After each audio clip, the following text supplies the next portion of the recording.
Okay, I know what you're thinking. Dirty cabbage? Why? Well, actually, this is Southern fried cabbage. And yes, I know what you're thinking. Can a Yankee cook Southern food? Well, sit tight and find out. You're cooking with Crank. So this is my first food video and what I hope to be one of hundreds of spectacular food videos. Since this is officially a test video and I'm under social distancing orders, I thought I would make it simple but delicious. Southern fried cabbage, or what I like to call dirty cabbage. I call it dirty cabbage because it's trendy, but also because the trick to Southern fried cabbage is to caramelize that cabbage. Let's get started. I'm hungry. So here's what we need for this recipe. 1 head of cabbage. In this case, I used flat cabbage. It's what I had handy, and I actually used 3/4 of it, not the whole thing. 1 medium onion, roughly chopped. 1 bell pepper, roughly chopped.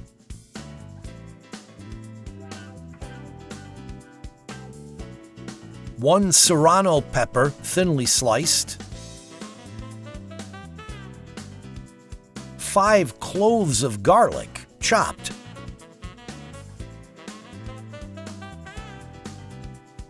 5 strips of bacon, cubed.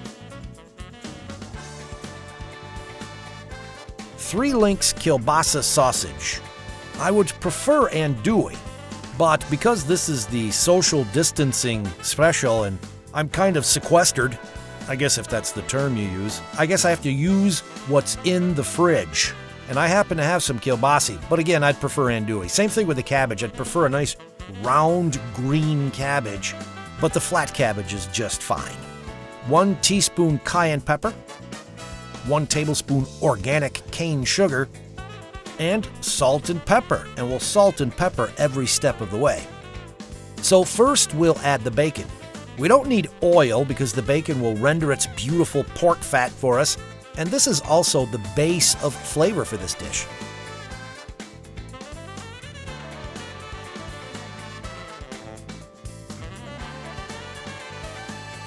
Halfway through, add the sausage. What the heck?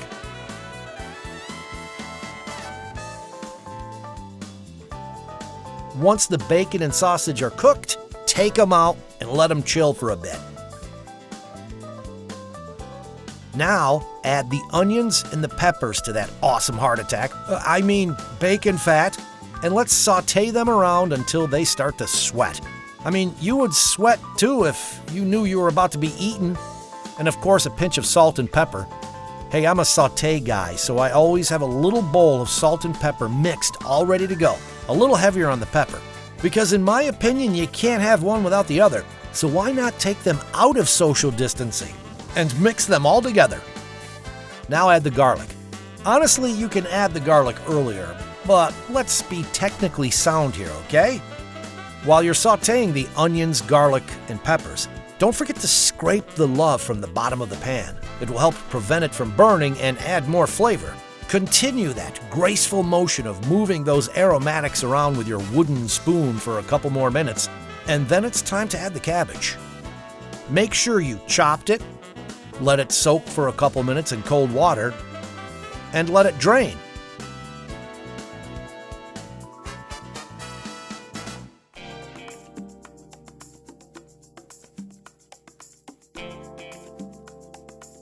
Throw a pinch of salt on the cabbage and close the lid. Don't stir it yet.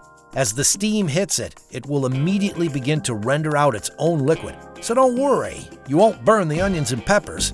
The cabbage will also soften up so you can stir it around easier. After about 5 minutes, lift the lid. As you can see, the cabbage has wilted down quite a bit from steam alone. Get a really good stir here. Lower the heat a little to about medium. Then let it sit uncovered for a few minutes at a time, then stir again. Now add the sugar and the cayenne pepper and stir it all together. Now it's time to add the bacon and sausage. Stir it around, add 1 more pinch of salt and pepper, and let it sit for a few minutes at a time. Stir and repeat. You're keeping the lid off because you want to reduce the liquid. Once the liquid evaporates, you'll begin to see the caramelization. Be patient, this isn't going to happen quickly. Cabbage is one of those underrated superfoods. And while we're in the middle of a pandemic, one thing we can all do is strengthen our immune system with nutrition. And just a friendly reminder, you can't eat toilet paper, so buy more food, leave some toiletries for others. Cabbage is an exceptionally healthy food. It has an outstanding nutrient profile and is especially high in vitamins C and K. In addition, eating cabbage may even help lower the risk of certain diseases, improve digestion, and combat inflammation. Plus, cabbage makes a tasty and inexpensive addition to a number of recipes. With so many potential health benefits, why wouldn't you add this to your quarantine diet? And now, the dirty cabbage is done, and our social distancing is underway. So let's dig in and eat this delicious Southern favorite. Hey, thanks for watching my first official video, the social distancing special, Dirty Cabbage, better known as Southern Fried Cabbage. Mangiare. I'm Rich Crankshaw, and you're cooking with Crank.